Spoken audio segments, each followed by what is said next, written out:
Salam olahraga. Perkenalkan, nama saya Octavianus LS, NIM 2003100133, kelas PJKRD. Dalam video kali ini, saya akan menjelaskan tentang tugas mata kuliah profesi pendidikan, yaitu pengertian 1. Metode pengajaran, 2. Alat pengajaran, 3. Media pembelajaran, 4. Bahan pembelajaran. Langsung saja kita ke videonya, let's go. 1. Pengertian metode pengajaran. Metode pengajaran dapat diartikan sebagai cara menggunakan fakta dan konsep-konsep secara sistematis, namun berbeda dengan strategi pengajaran. Metode mengajar tidak langsung berhubungan dengan hasil belajar yang dikehendaki. Artinya, dibandingkan dengan strategi metode pada umumnya, kurang berorientasi pada tujuan, karena metode dianggap sebagai konsep yang lebih luas daripada strategi. Sedangkan kata pengajaran adalah berarti proses penyajian bahan dilaksanakan. Sedangkan kata pengajaran adalah berarti proses penyajian bahan pembelajaran yang disajikan.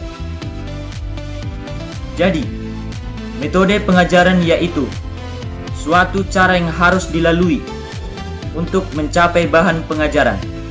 Metode pengajaran menurut para ahli Hasan Langgulung menemukan 3 prinsip yang mendasari metode mengajar,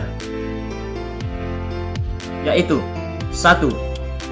Sifat metode dan kepentingan yang berkenan dengan tujuan utama pendidikan, yaitu pembinaan manusia.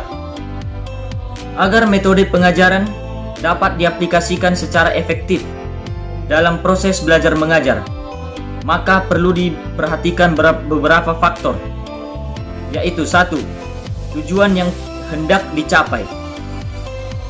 Tujuan merupakan pengarah dari tindakan dalam menjalankan fungsinya sebagai guru, serta sebagai kriteria pemilihan dan penentuan alat-alat yang digunakan dalam belajar. 2. Peserta didik.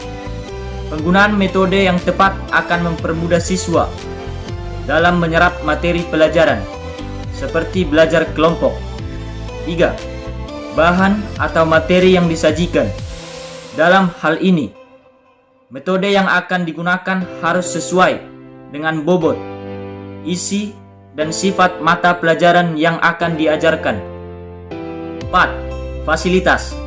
Faktor fasilitas seperti alat peraga, ruang, waktu, kesempatan, buku, dan lain sebagainya. 5. Guru. Berhasil atau tidaknya suatu metode adalah tergantung kemampuan dan keterampilan seorang guru dalam mengelola metode. 2. Alat pengajaran. Alat pengajaran adalah semua atau segala sesuatu yang bisa digunakan dan dapat dimanfaatkan untuk menjelaskan konsep-konsep pembelajaran dari materi yang bersifat abstrak atau kurang jelas menjadi nyata dan jelas sehingga dapat merangsang pikiran, perasaan, perhatian, serta minat para siswa yang menjurus ke arah terjadinya proses belajar mengajar.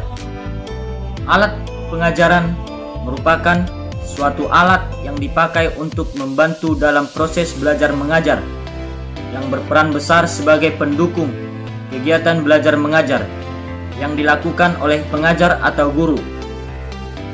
Penggunaan alat pengajar ini mempunyai tujuan untuk memberikan wujud yang real terhadap bahan yang dibicarakan dalam materi pembelajaran.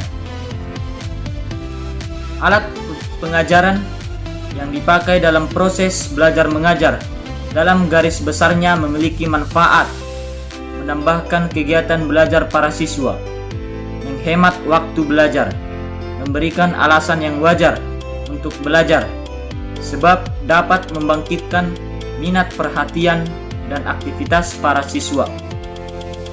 Pengertian alat pengajaran menurut para ahli. Menurut Wijaya dan Rusian, yang dimaksud alat pengajaran pendidikan adalah Media pendidikan berperan sebagai perangsang belajar dan dapat menumbuhkan motivasi belajar, sehingga siswa tidak bosan dalam meraih tujuan-tujuan belajar. Ketiga, media pembelajaran.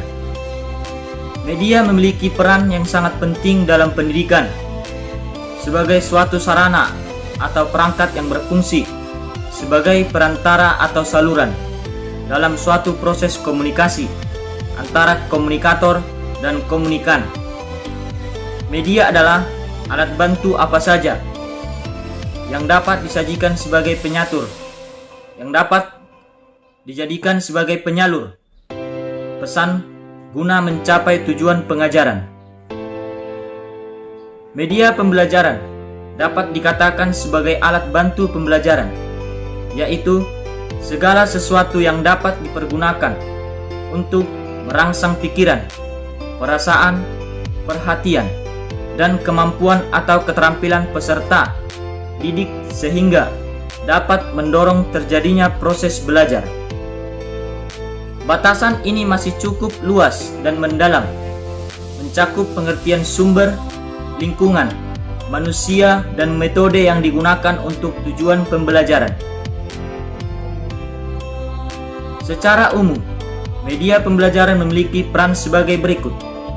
1. Memperjelas penyajian pesan pembelajaran agar tidak terlalu bersifat verbal. 2. Mengatasi keterbatasan ruang, waktu, dan daya indera. 3. Penggunaan media pembelajaran secara tepat dan bervariasi dapat mengatasi sikap pasif peserta didik. 4. Menjadikan pengalaman manusia dari abstrak menjadi konkret. 5. Memberikan stimulus dan rangsangan kepada peserta didik. Secara umum, media pembelajaran dapat dikelompokkan menjadi 4, yaitu 1. Media visual. 2. Media audio. 3. Media audio visual. 4. Bahan pembelajaran. Bahan ajar merupakan salah satu bagian penting dalam proses pembelajaran. Sebagaimana Mulyasa mengemukakan bahwa bahan ajar merupakan salah satu bagian dari sumber ajar yang dapat diartikan sesuatu yang mengandung pesan pembelajaran, baik yang bersifat khusus maupun yang bersifat umum, yang dapat dimanfaatkan untuk kepentingan pembelajaran. Pengertian ini menggambarkan bahwa bahan ajar hendaknya dirancang dan ditulis sesuai dengan kaidah pembelajaran, yakni disesuaikan materi pembelajaran, disusun berdasarkan atas kebutuhan pembelajaran, terdapat bahan evaluasi, serta bahan ajar tersebut menarik untuk dipelajari oleh siswa.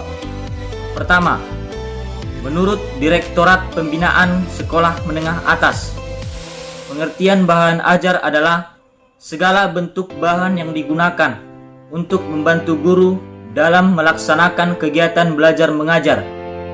Bahan yang dimaksud bisa berupa tertulis maupun tidak tertulis. Pengemban bahan ajar. Pengemban suatu bahan ajar harus didasarkan pada analisis kebutuhan siswa.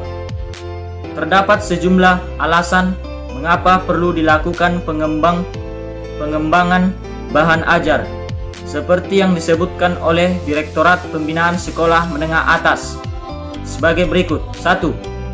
Ketersediaan bahan sesuai tuntutan kurikulum. Artinya, bahan belajar yang dikembangkan harus sesuai dengan kurikulum. 2. Karakteristik sasaran. Artinya, bahan ajar yang dikembangkan dapat sesuai dengan karakteristik siswa sebagai sasaran. Karakteristik tersebut meliputi lingkungan sosial, budaya, geografis, maupun tahapan perkembangan siswa. 4. Dengan demikian, pengembangan bahan ajar di sekolah perlu memperhatikan karakteristik siswa dan kebutuhan siswa sesuai kurikulum, yaitu menuntut adanya partisipasi dan aktivitas siswa lebih banyak dalam pembelajaran. Baiklah, itu saja yang bisa saya artikan tentang tugas mata kuliah profesi pendidikan, yaitu pengertian metode pengajaran, alat pengajaran, media pembelajaran, dan bahan pembelajaran.